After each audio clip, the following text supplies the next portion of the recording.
આજે ગણપતિ બાપાનો છેલ્લો દિવસ છે, આજે વિસર્જન છે, તો બધા લોકો જો જમા થઈ ગયા છે અને આપણે અત્યારે આરતી કરવાની છે, તો કરી નાખીએ આરતી। બધા લોકો આવી ગયા છે, તો હાલો આરતી કરી નાખીએ।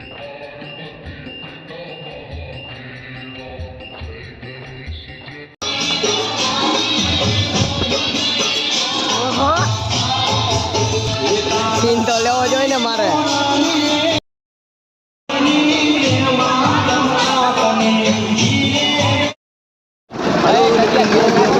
ગણપતિ વિસર્જન માટે તો પહેલાથી જ આપણે ટ્રેક્ટરના ટોળામાં અને જો બધા લોકો આપણી પાસે મિલાવે છે।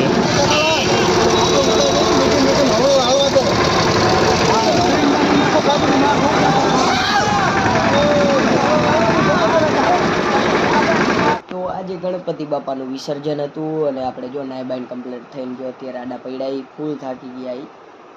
તો ફરી પાછા આપણે એક નવા વિડીયોમાં મળશી। તો જય માતાજી।